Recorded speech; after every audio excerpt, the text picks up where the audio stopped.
Donc le thème de cette vidéo, c'est fonctions usuelles et notre objectif, donc c'est de tracer le graphe de fonctions usuelles et donc de savoir tracer ces fonctions. Donc on les a regroupées en quatre catégories. D'un côté les puissances de x, les fonctions de type trigonométrique, ce sera cosinus et sinus, les fonctions exponentielles logarithmes qui vont ensemble, et les fonctions racines de x et valeur absolue de x, on mettra dans le quatrième dessin. Donc on va tracer successivement ces fonctions. Donc la première puissance de x c'est x puissance 0, x puissance 0 c'est 1. Donc en fait c'est la fonction constante égale à 1 qu'on va tracer ici. Donc, la fonction constante égale à 1, c'est celle-ci. C'est x puissance 0. Ensuite, la première puissance de x, c'est x puissance 1, c'est-à-dire la fonction qui a x associe x, qui est déjà tracée ici. Donc ça c'est une fonction qui a un impair, qui passe par 0. Impair, ce qui signifie qu'elle est symétrique par rapport à l'origine, c'est-à-dire que le 1 sera en moins 1 lorsqu'on est en x égale à moins 1. Ensuite, on peut tracer x au carré. Donc x au carré, c'est une fonction qui, quant à elle, est paire, qui a une tangente horizontale en 0, qui passe par 1 aussi, qui est en fait une parabole.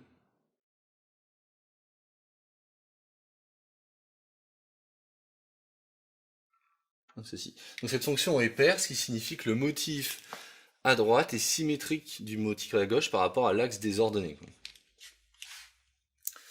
Et on va tracer également la fonction x cube. Donc la fonction x cube qui a également une tangente horizontale en 0, mais qui cette fois-ci est impaire. Donc cette fonction elle est impaire. Donc du côté des positifs, elle est encore plus plaquée sur l'axe des abscisses au départ. Puis après 1, elle a une croissante beaucoup plus importante que x au carré. Et elle est impaire, c'est-à-dire qu'elle est symétrique par rapport à l'origine.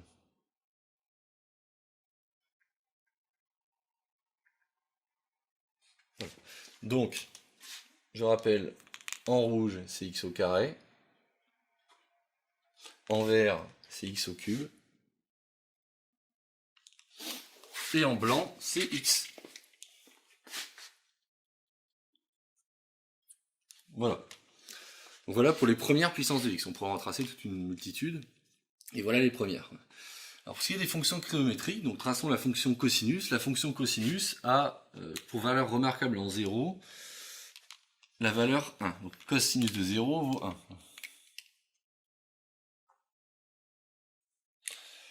En pi sur 2, elle vaut 0.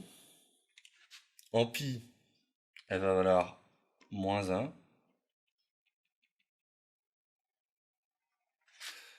En 3pi sur 2, elle vaut à nouveau 0.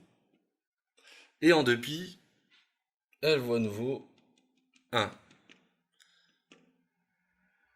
Et cette fonction, donc là on va en fait réussir à tracer un motif sur 0,2pi.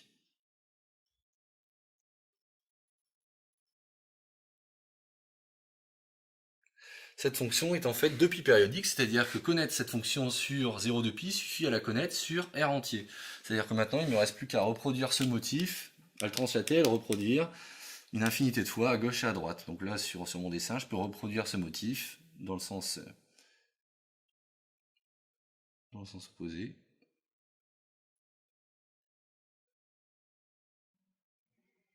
Hop. De la même manière qu'on peut le continuer ici une infinité de fois. Et remarquons qu'au passage, cette fonction est aussi paire, c'est-à-dire que le motif sur la partie R+, est symétrique du motif sur la partie R-, c'est-à-dire les négatifs, par rapport donc, à l'axe des ordonnées. Donc voilà, ça c'est la fonction cosinus. Pour ce qui est de la fonction sinus en fait, c'est la fonction cosinus, mais déphasée de pi sur 2. Donc la fonction sinus vaut 0 en 0, et donc en pi sur 2, elle vaut 1, en pi, elle vaut 0, en 3pi sur 2, elle vaut moins 1, et en 2pi, elle vaut 0. C'est bien que on a le même motif que la fonction cosinus, sauf que ce motif, en fait, ce motif, c'est le motif de cosinus qu'on a translaté, c'est-à-dire qu'on a translaté tout le motif de pi sur 2. Donc on peut continuer, sachant que sinus est une fonction qui cette fois-ci est impaire, c'est-à-dire qu'elle est symétrique par rapport à l'origine, ce qui nous permet de tracer ce genre de choses. Sinus. Voilà, et donc ça c'est la fonction sinus.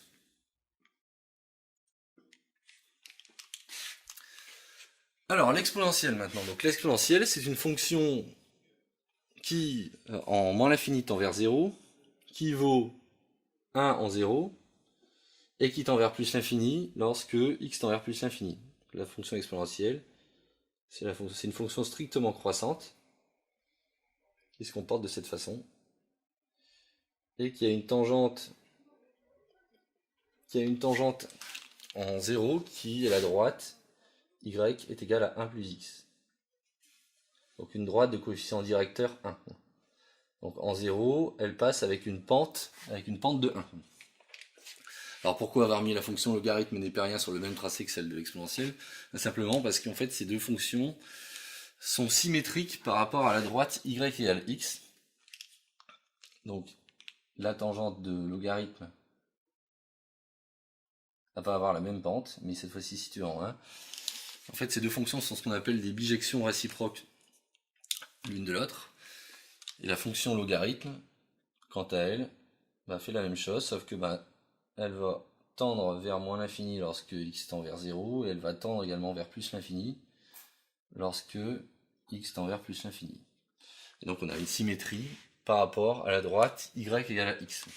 Donc ici c'est la fonction logarithme népérien qu'on note visuellement ln, et ici c'est la fonction exponentielle qu'on note exp ou e de x.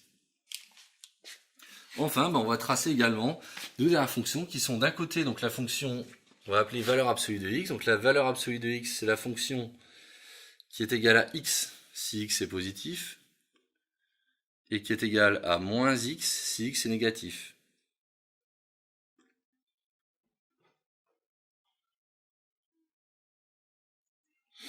Donc cette fonction est toujours positive, et en fait elle consiste à prendre la fonction x et à la rendre positive. C'est-à-dire que la partie qui est positive en x, elle va rester positive, donc on garde x.